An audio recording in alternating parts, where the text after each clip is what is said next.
Hi guys, welcome to a day in my life as a pharmacy intern. Today I'll be showing you some of the things which happen behind the scene. Every pharmacy in Germany has a lab, and this is what a typical lab looks like.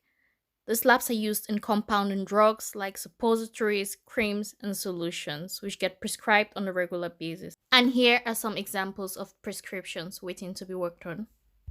To start off, we dress up appropriately and disinfect the area we'll be working on. Then we check on our prescription and gather all the materials needed to compound the drug.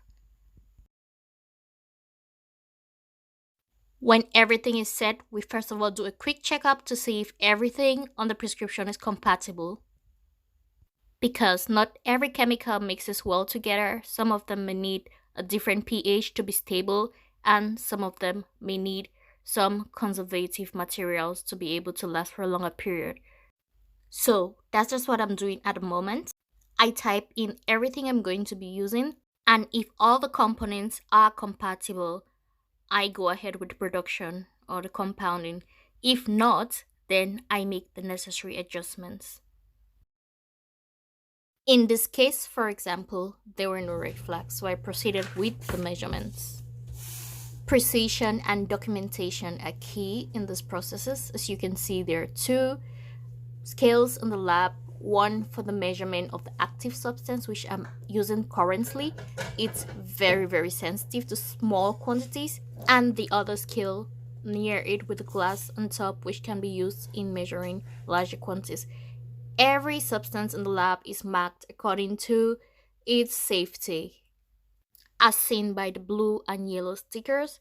This tells us if we have to wear masks, gloves, or extra protection.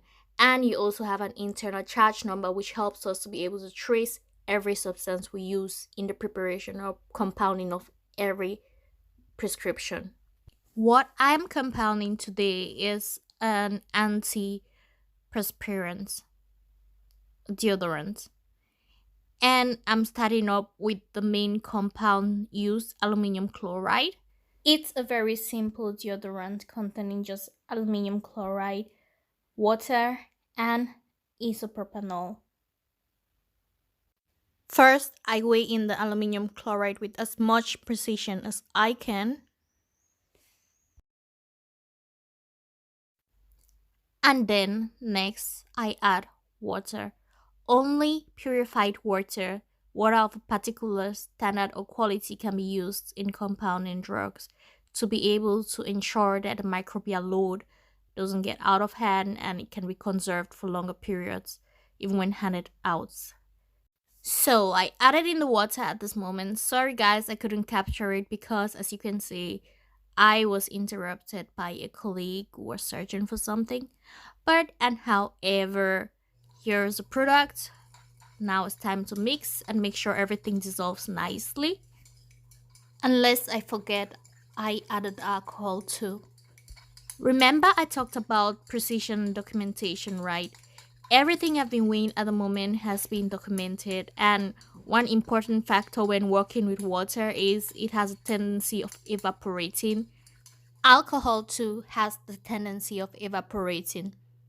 Plus, there is a slight volume contraction when you mix water and alcohol together.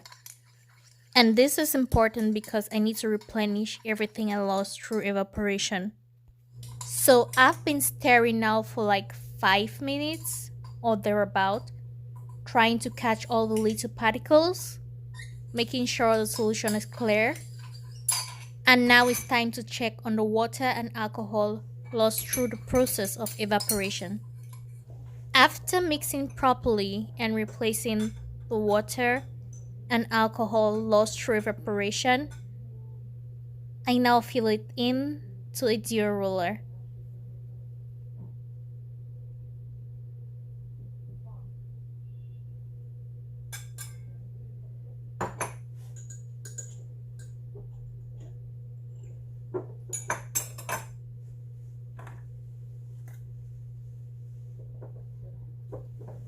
I close it properly.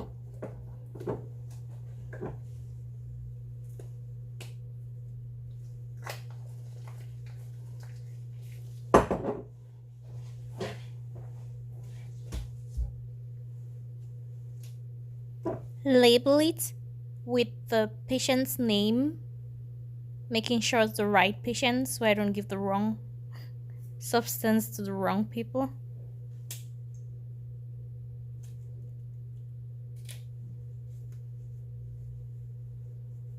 And everything looks good. We're done.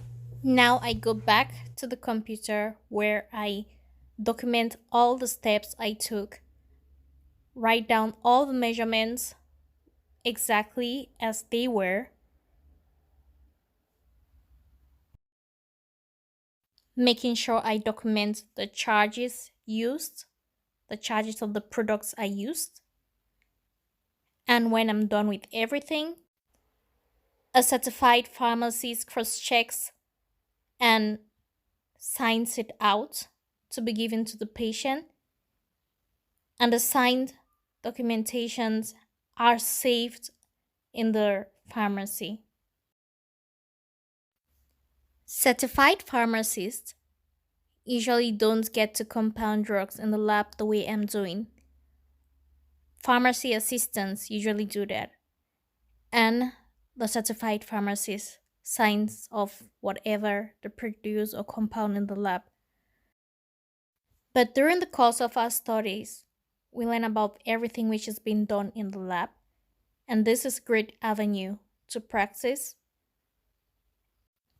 And it also makes it easier for us to know what we are signing off on when we become certified pharmacists. As it said, practice makes perfect. Most times, though, I get to compound creams. So that's that for behind the scenes. I hope this video was educative enough. I hope it gave you a little idea of what happens when you bring your prescription to the pharmacy. Please subscribe, like, and share. Thank you. See you next time. Bye.